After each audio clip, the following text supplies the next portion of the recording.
ओहो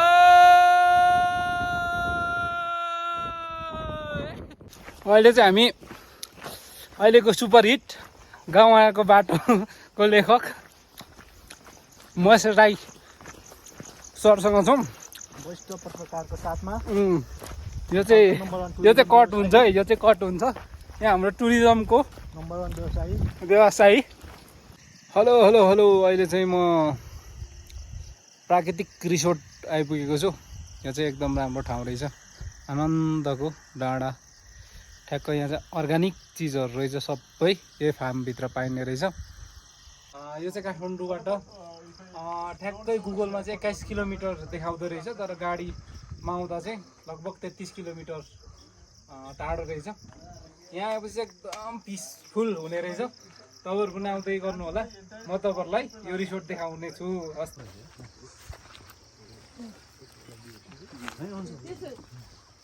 ल है, हामी चाहिँ आज हिँड्दै हिँड्दै प्रकृति रिसोर्ट आइपुगेका छौँ। यहाँ हाम्रो सर पुरास भोलिको बेला चाहिँ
गुड मर्निङ। अब चाहिँ ब्रेकफास्ट लिने टाइम हो।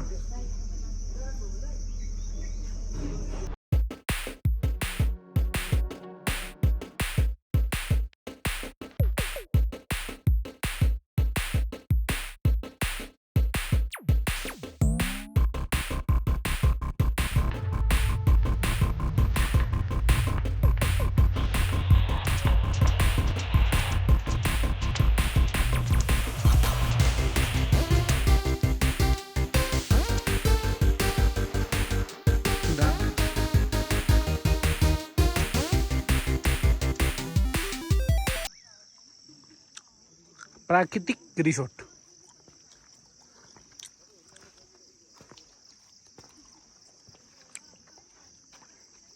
यो चाहिँ सबै रुम।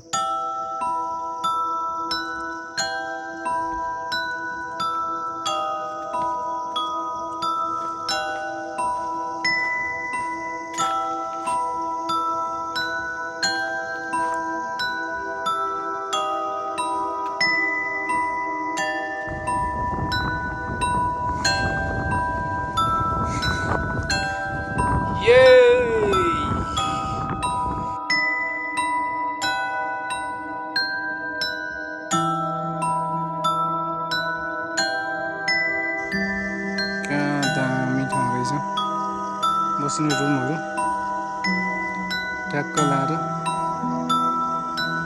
अनि यो सबै देखेको घर जति चाहिँ घर जस्तो चाहिँ सबै बस्ने हो। एकदमै राम्रो रहेछ।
म यहाँको सञ्चालक पनि हुँ। हामी साथीभाइ मिलेर यो काम गरेको छौँ। अहिले 11 वर्ष पुरा लागेर 12 वर्षमा जाँदैछ। धेरै कठिनाइ भयो यो ठाउँ बनाउनको लागि, तर हजुरहरूले हामीले भन्नुभन्दा पनि हजुर आएर हेर्नु हुँदाखेरि हजुरहरूलाई नै महसुस हुन्छ कस्तो ठाउँ छ भन्ने कुराहरू चाहिँ।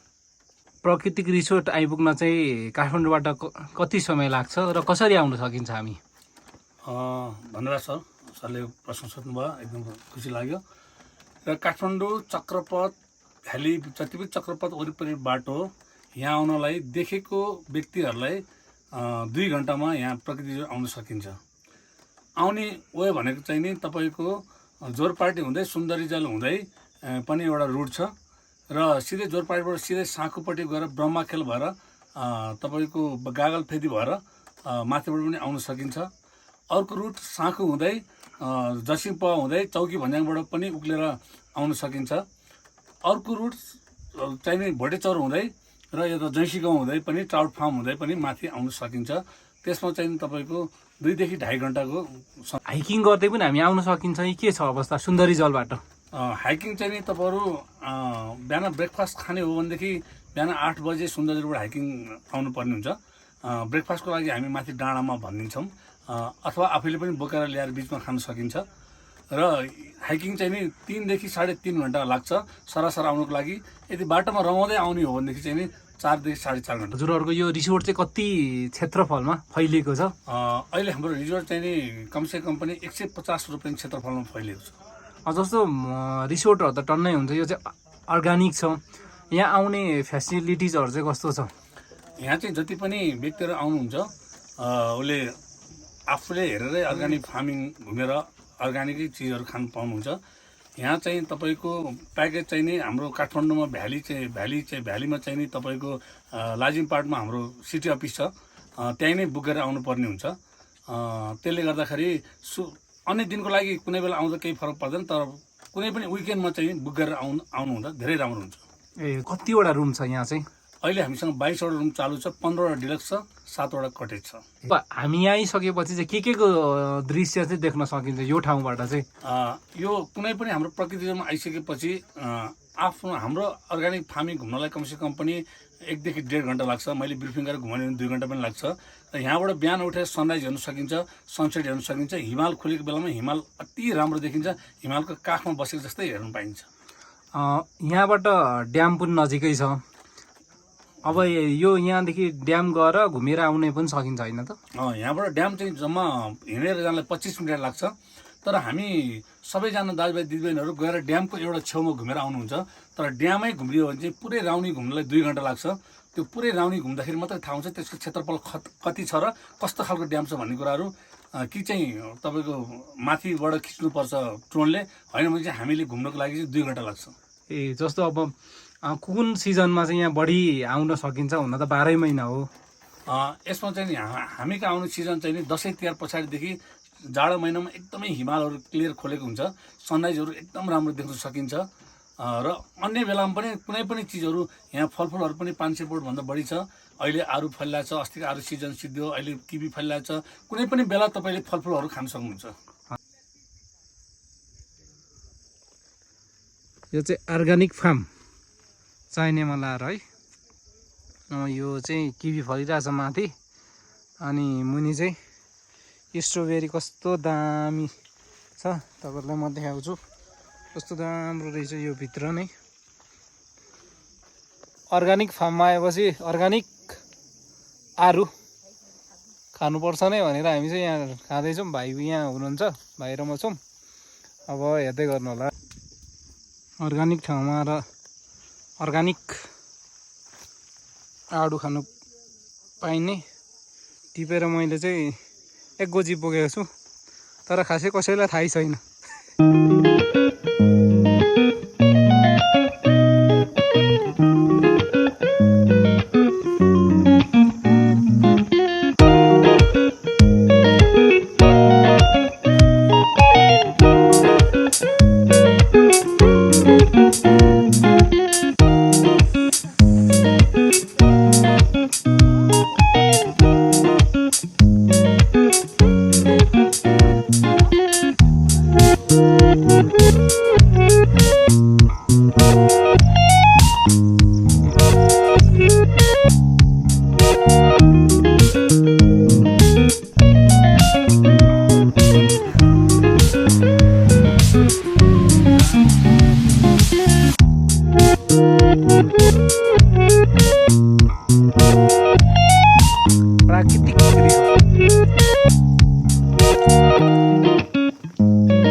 अहिले चाहिँ हामी अहिलेको सुपरहिट गाउँ आएको बाटोको लेखक महेश राई सरसँग छौँ। वरिष्ठ पत्रकारको साथमा यो चाहिँ कट हुन्छ है, यो चाहिँ कट हुन्छ। यहाँ हाम्रो टुरिज्मको नम्बर 1 व्यवसायी यसो हेर्दा त सबै नम्बर 1 रहेछौँ। तिनजनामा पछाडिदेखि गऱ्यो भने म नम्बर 1 त्यस्तो सबै छौँ। अहिले चाहिँ हामी के अरे ढाप ड्याम हेर्न गइरहेछौँ। भन्ने हामी शङ्का पनि लागिरहेको छ। अँ त्यो मान्छेले बाइक रोकेर यसो गर्छ। उहाँलाई चाहिँ सोध्नु पऱ्यो।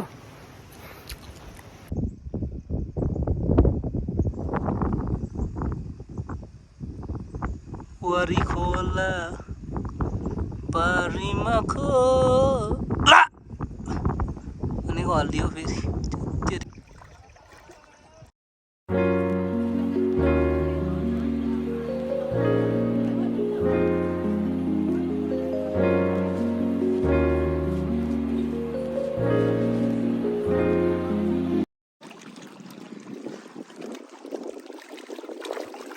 हेलो सर उहाँको ध्यान नदिनु सर। यो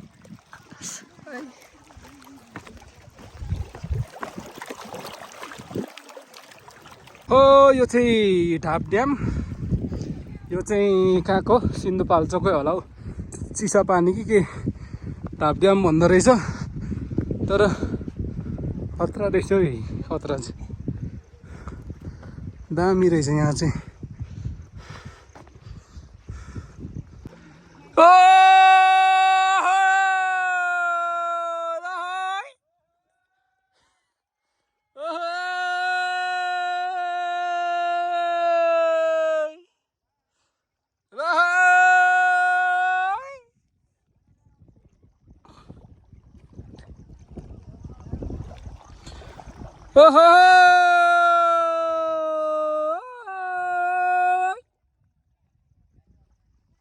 फाइनल्ली 2 दिनको पछि झोला बोकेर कुम्लो कुटुरो बोकेर अब चाहिँ म फर्केँ गाइज।